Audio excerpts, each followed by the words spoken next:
Oh, hey guys, welcome back to Cyberspace Investigations. Don't mind me, just writing my first conspiracy theory. Mussolini won't know what hit him. While I'm doing that, how about we talk about Super Mario Bros., the first game in the mainline Mario series? Nintendo entered the video game scene in the 80s, and after this funny little thing called the American video game crash of 1983 happened, Nintendo seized the chance and dominated the video game market for a solid 5 years before real competition showed up. The game leading this charge was none other than Super Mario Bros.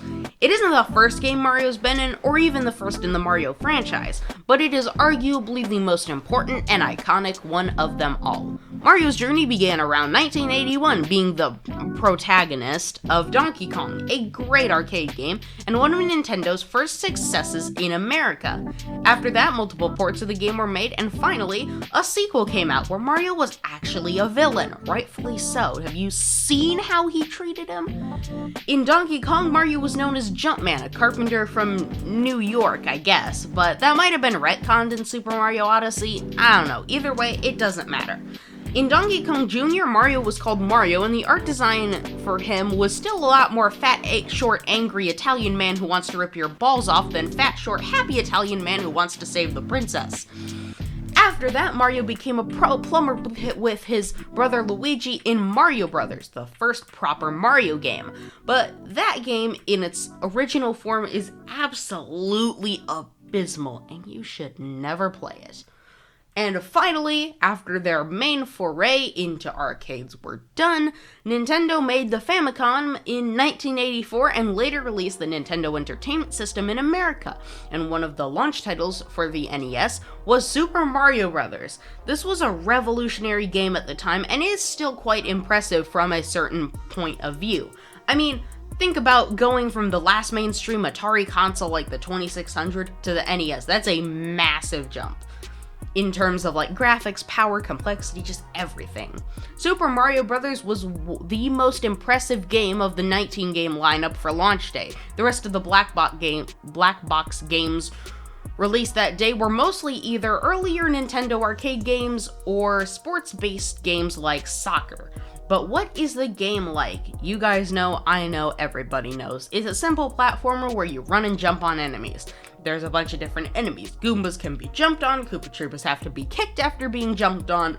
There are winged versions of those enemies, Bullet Bills, Buzzy Beetles, and of course, Hammer Brothers.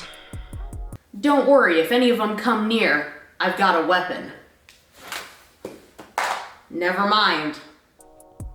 Bowser is the boss of every single world. He rarely changes, with only a few key differences with the core fight every single time. The real difference comes in the level Bowser's contained in. The castles at the end of each world are the more complicated levels. Well, more so 8-4, but we'll get to that eventually. There are two other types of levels other than the normal and castle levels. Underground levels are very similar to surface levels, except that they have warp pipes to other worlds within them. There are warps to worlds 2 through 8. The warps to worlds 2, 3, 4, and 5 are decently easy to get to, but the 6, 7, and 8 warps are fairly tougher to locate. This is one of the things you wouldn't find too easily. I wouldn't anyway. You gotta go to 4-2 and then hit one of these blocks and it'll take you upwards to a mushroom area, which houses the last 3 warps. Because of this, the game is beatable in under 10 minutes. It's still not the fastest speedrun around. Have you seen Mario 64 Zero-Star speedruns? They are insane. They're like mixing all the drugs into one and then wrapping them in a cigarette filled with black tar and 3 gallons of nicotine.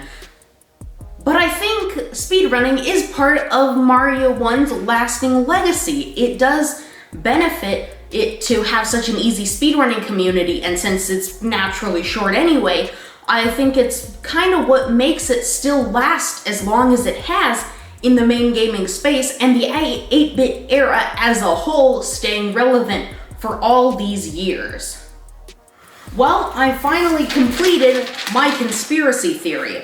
Let's see what it is.